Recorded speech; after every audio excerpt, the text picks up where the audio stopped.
Tempus at Aestu, a work of experimental literature by Valerie Lynn Stevens. Part 36. A wasteland of bodies, rough-hewn, strewn and writhing on shag-carpeted plains of shattered and splattered ice.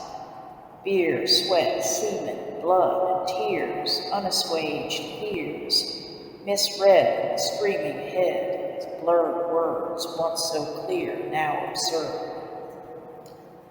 The ashtrays are overrun with the lipstick-kissed remnants of cigarettes and roaches, butts once aflame with the frenzied zeal of surrogate motherhood, fatherhood, now burnt clean down to each grubby stub. The godfather of reason stands idly by, bemusing himself in all of this, for his seed is no longer in season, given way to malcontent, his heaven sent so hell-bent on eluding the grasp, as the mundane senses taunt and mock, stop at the drop of anything, everything, and nothing, all at once. Hope lounges lackadaisically upon the divan, dreaming of a world where everything is as it seems, and where everyone's drug of choice is the Rolls-Royce of true freedom's voice, which always inquires of each its own. Why seek to atone through more of the same sin thou hast known? Intuition hovers above, waxing and waning, in ghastly, glassy whisper, be ever maternal to that which lies internal. For it is intuition which most clearly sings in Morse code pitch and meter of the soul's impending inferno and the mind's perpetual betrayal, wrought of that harrowing narrowing to get straight in the face of the safeguard of those Pandorian floodgates. A hot eclipse of desperation descends like a depraved moon in slicing a deft, devious crescent, burning out the eyes of the all too eagerly effervescent, those who mock with subtle yet smug squinty grin, others not so akin to moral and despair and chagrin, whose hearts are ever on gross display, ever shifting, disassembling in kaleidoscopic disarray, the role of scapegoat they must master to play, as their vulnerability fumbles with maladroit font upon their sleeves. And what is the reward for such stoic candor offered to these out of their elements devotees? Perhaps it can be found in the armor which such clairvoyance and lucidity and congruency of being lends. For they are alienly generous, and they read the writing on the ceiling like the thunder reads the storm, with such sure scientific measures of displeasure as more of that knowledge which wants to be forgotten stacks up like fool's treasure.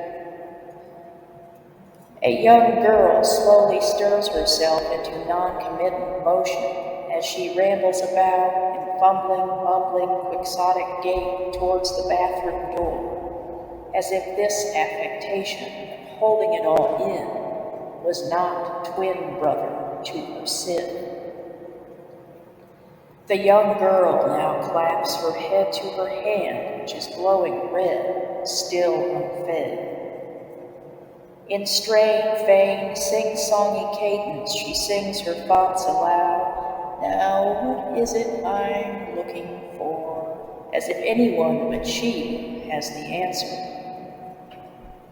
She lights up a Salem menthol, breathing in again this living life for death supporting poison, bearing the classic Cheshire grin of one who only knows how to lose to win.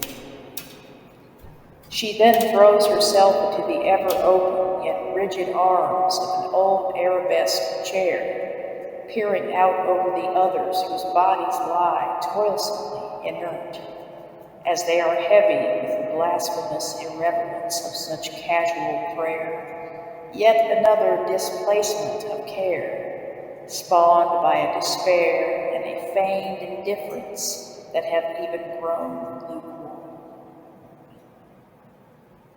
She now exerts a sigh of labored attention, trying to convince herself again that she is out of her element, even here, where it is most assured that no one cares who or what one is trying to be or not to be.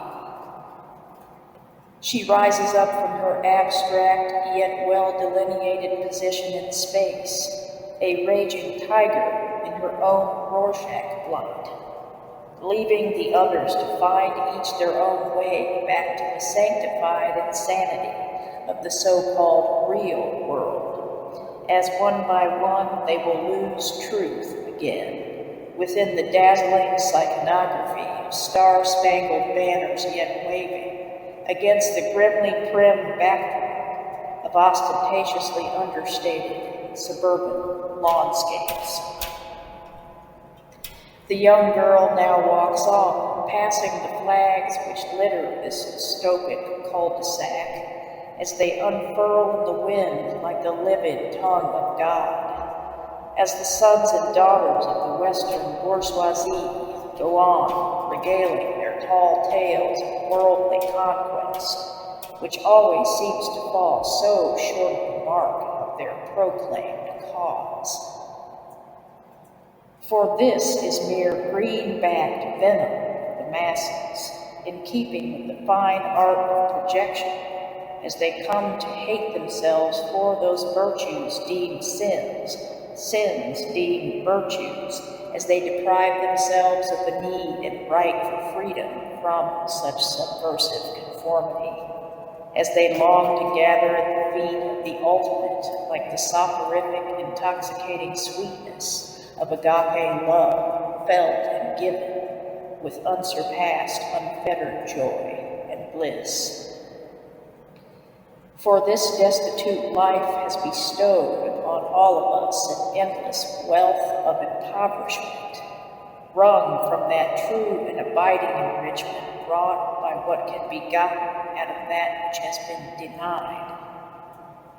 For in the face of all of this, there is only one true revolutionary act, the diligent choice to embrace voluntary truth, despite the earthly indignities and indigence it affords us, rather than to become filthy rich for the pandering and pushing of lies.